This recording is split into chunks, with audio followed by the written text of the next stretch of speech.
ನಾನು ಕೂಡ ಭಾಳ ಸ್ಪಷ್ಟವಾಗಿ ನನ್ನ ವೈಯಕ್ತಿಕ ಅಭಿಪ್ರಾಯ ವ್ಯಕ್ತಪಡಿಸ್ತೀನಿ. PPP ಮಾಡೆಲ್ ಮೇಲೆ ಮಾಡ್ತಕ್ಕಂಥದ್ದು ಮೊದಲೇ ಮಾಡಬೇಕಾಗಿತ್ತು. ಇಡೀ ರಾಜ್ಯದಲ್ಲಿ ಯಾವುದೂ PPP ಮಾಡೆಲ್ ಮಾಡಿಲ್ಲ.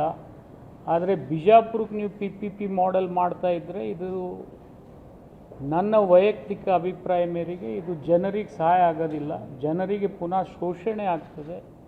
ದಯಮಾಡಿ ಸರ್ಕಾರ ಈ ಪ್ರಸ್ತಾವನೆಯನ್ನು ಕೈ ಬಿಡಬೇಕು ಅಂಥೇಳಿ ಸರ್ಕಾರದ ಒಬ್ಬ ಸಚಿವನಾಗಿ ನಾನು ವಿನಂತಿ ಮಾಡ್ತೀನಿ.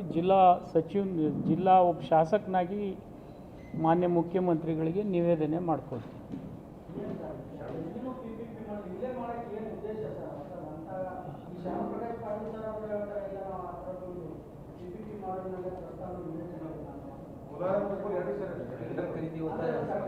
ಮುಂದೆ ಬರ್ರಿ.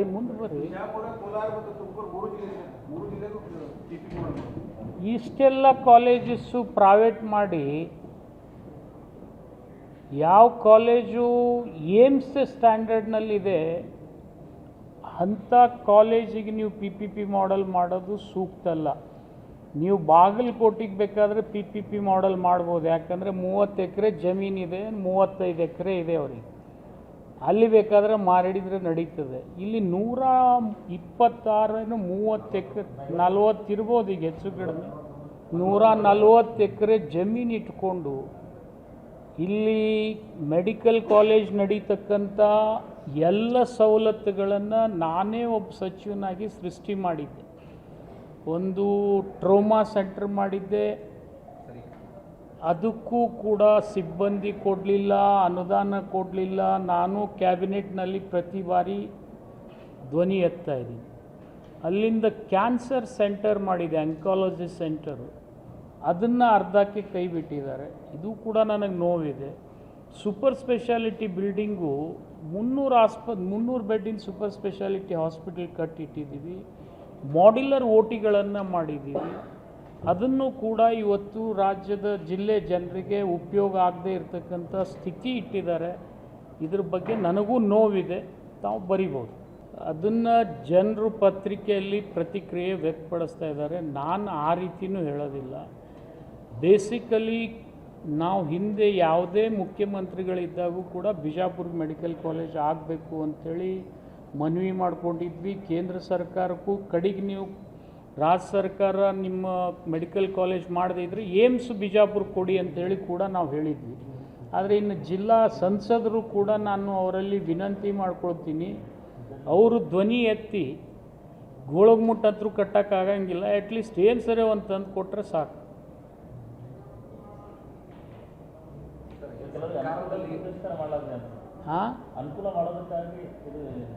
ಅದ್ರ ಬಗ್ಗೆ ನಾನು ಅಭಿಪ್ರಾಯ ವ್ಯಕ್ತಪಡಿಸೋದಿಲ್ಲ. ನಮ್ಮ ಆಸೆ ಬಿಜಾಪುರ್ಗೆ ಒಂದು ಮೆಡಿಕಲ್ ಕಾಲೇಜ್ ಆಗಬೇಕನ್ನೋ ಉದ್ದೇಶ ಇಷ್ಟೇ. ನಮ್ಮ ಜನ ಒಂದು ಭ್ರಮೆಯಲ್ಲಿದ್ದಾರೆ. ಏನಾರೇ ಒಂದು ಆಕ್ಸಿಡೆಂಟ್ ಆದರೆ ಸಾಂಗ್ಲಿಗೆ ಹೋಗೋದು, ಶೋಲಾಪುರ್ಗೆ ಹೋಗೋದು, ಮಿರಜ್ಗೆ ಹೋಗೋದು ಮಾಡ್ತಾರೆ. ಇದು ತಪ್ಪಬೇಕು ಅನ್ನೋದೇ ಉದ್ದೇಶದಿಂದ ನಾವು ಇಲ್ಲಿ ಮೆಡಿಕಲ್ ಕಾಲೇಜ್ ಮಾಡಬೇಕು ಅಂಥೇಳಿ ನಾನು ಹೆಲ್ತ್ ಮಿನಿಸ್ಟರ್ ಆಗಿದ್ದಾಗ ಪ್ರಪೋಸ್ ಮಾಡಿದ್ದೆ. ಆದರೆ ದುರ್ದೈವಶ ನನಗೆ ಸಹಕಾರ ಸಿಗಲಿಲ್ಲ ನಮ್ಮ ಜಿಲ್ಲಾ ಶಾಸಕರಿಂದ, ಸಚಿವರಿಂದ. ಅಫ್ಕೋರ್ಸ್ ಇದು ನೋಡೋಣ, ಹಣೆ ಬರ. ನಾವಂತರೂ ಇವತ್ತಿಗೂ ಅದೇ ಪ್ರಯತ್ನದಲ್ಲಿದ್ದೀವಿ. ಆಸಂಗಿಯವ್ರು ಏನಾರೇ ವಿಶೇಷ ಪ್ರಯತ್ನ ಮಾಡಿದರೆ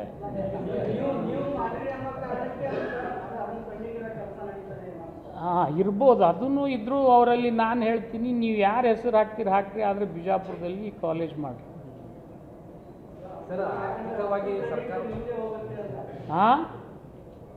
ಆ ಕ್ರೆಡಿಟ್ ಸಲುವಾಗಿ ನಾನು ಎಂದೂ ಬಡದಾಡಿಲ್ಲ.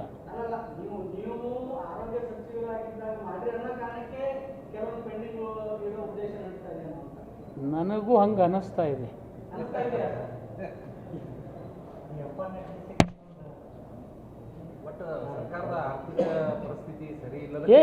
ಆರ್ಥಿಕ ಪರಿಸ್ಥಿತಿಗೆ ಇದಕ್ಕೇನು ಸಂಬಂಧ ಇಲ್ಲ. ಇದು ಜಿಲ್ಲೆಗೊಂದು ಮೆಡಿಕಲ್ ಕಾಲೇಜ್ ಮಾಡ್ತೀವಿ ಅಂಥೇಳಿ ನಮ್ಮ ಮ್ಯಾನಿಫೆಸ್ಟೋನಲ್ಲೇ ಹೇಳ್ಕೊಂಡಿವಿ ನಾವು. ಈಗ ಯಾಕೆ PPP ಬೇಕು? ಅವೆಲ್ಲ ಬೇಡ. ಸಂಘರ್ಷಕ್ಕೆ ನಾನು ಹೋಗೋದಿಲ್ಲ.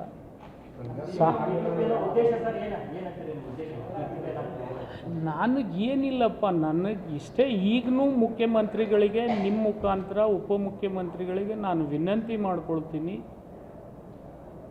ಪ್ರಾರಂಭದಿಂದನೂ ಏಮ್ಸ್ ಆದರೂ ಬಿಜಾಪುರಕ್ಕೆ ಬರಬೇಕು.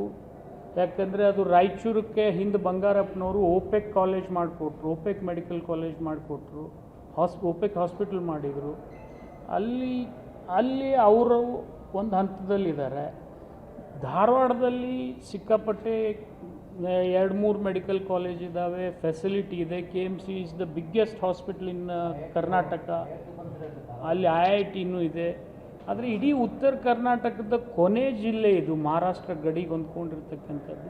ಇಲ್ಲಿ ಯಾವುದೇ ಫೆಸಿಲಿಟಿ ಇಲ್ಲದೆ ಇರೋದ್ರಿಂದ ಬಡವರು ಏನಾಗ್ತಾ ಇದೆ ಅಂದರೆ ಮಿರಜ್ ಸಾಂಗ್ಲಿ ಮೇಲೆ ಅವಲಂಬಿತರಾಗ್ತಾ ಇದ್ದಾರೆ. ಇದು ದುರ್ದೈವ.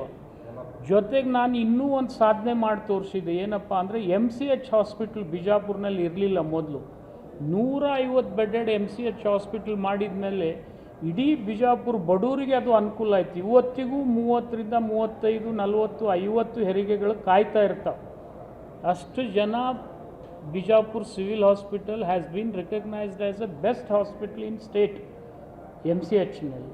ಮತ್ತು ಒಂದು ಸರ್ತಿ ಸೆಕೆಂಡು ಫಸ್ಟು ಕೂಡ ಬಂದಿದೆ. ಅಂಥ ಆಸ್ಪತ್ರೆ ನಮ್ಮ ಕೈಯಲ್ಲಿ ಇದ್ದಾಗ ಮತ್ತು ಎಲ್ಲ ಇನ್ಫ್ರಾಸ್ಟ್ರಕ್ಚರ್ ಬಿಲ್ಡಿಂಗಿಗೂ ನಾವು ಹೆಚ್ಚು ಕಡಿಮೆ 390 ಕೋಟಿ ಖರ್ಚು ಮಾಡಿದ್ದೀವಿ.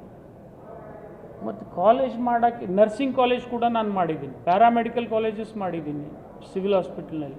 ಇನ್ನು ನೀವು ಮೆಡಿಕಲ್ ಕಾಲೇಜ್ ಮಾಡದೇ ಇದ್ದರೆ ನಿಮ್ಮ ಮುಖಾಂತರ ಜಿಲ್ಲಾ ಉಸ್ತುವಾರಿ ಮಂತ್ರಿಗೂ ವಿನಂತಿ ಮಾಡ್ಕೊಳ್ತೀನಿ.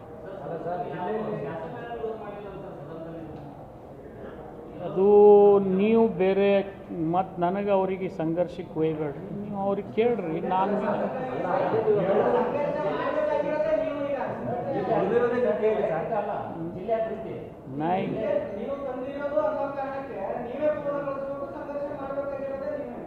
ಓಕೆ, ಅದರಲ್ಲೇನಿದ್ರೆ ಮಾಡೋಣ, ಅದಕ್ಕೇನಿದೆ. ಜಿಲ್ಲಾ ಹಿತಾಸಕ್ತಿಗೆಲ್ಲ ನಾನು ಕ್ಯಾಬಿನೆಟ್ನಲ್ಲಿ ಭಾಳ ಸರ್ತಿ ಹೇಳಿದ್ದೀನಿ, ಬಿಜಾಪುರ ಮೆಡಿಕಲ್ ಕಾಲೇಜು ಭಾಳ ಅನಿವಾರ್ಯ, ಅವಶ್ಯಕತೆ ಎರಡೂ ಇದೆ. ಮತ್ತು ಇನ್ನೊಂದು ನಿಮ್ಗೆ ಆಶ್ಚರ್ಯ ಸಂಗತಿ ಹೇಳ್ಬೇಕಂದ್ರೆ ಅದಕ್ಕೆ ನೀರಿನ ಕೊರತೆ ಕೂಡ ಇಲ್ಲ. ತಾಸ್ಬೋಡಿ ನೀರನ್ನೇ ನಾನು ಒಯ್ದು ಸಿವಿಲ್ ಹಾಸ್ಪಿಟ್ಲಿಗೆ ಡಂಪ್ ಮಾಡಿದ್ದೀನಿ. ಮತ್ತು ಅಲ್ಲಿ ಒಂದು ಮಾಡರ್ನ್ ಗಾರ್ಡನ್ ಕೂಡ ಮಾಡಿಕೊಟ್ಟೀನಿ ನಾನು. ಹೆಚ್ಚು ಕಡಿಮೆ 3ರಿಂದ 4 ಕೋಟಿ ಖರ್ಚು ಮಾಡಿ ಒಂದು ಗಾರ್ಡನ್ ಮಾಡಿಕೊಟ್ಟೀನಿ. ಅಷ್ಟು ಫೆಸಿಲಿಟಿಯಲ್ಲಿದ್ದಾಗ ಅಲ್ಲಿಂದ ಆಯುರ್ವೇದ ಆಸ್ಪತ್ರೆನೂ ಕಟ್ಕೊಟ್ಟೀನಿ. ಆಯುರ್ವೇದ ಆಸ್ಪತ್ರೆ ಬಿಲ್ಡಿಂಗ್ ನಾನೇ ಉದ್ಘಾಟನೆ ಮಾಡಿಲ್ಲ, ಅವರೇ ಮಾಡ್ಕೊಳ್ಳಿ, ನಂದು ಅಭ್ಯಂತರ ಇಲ್ಲ.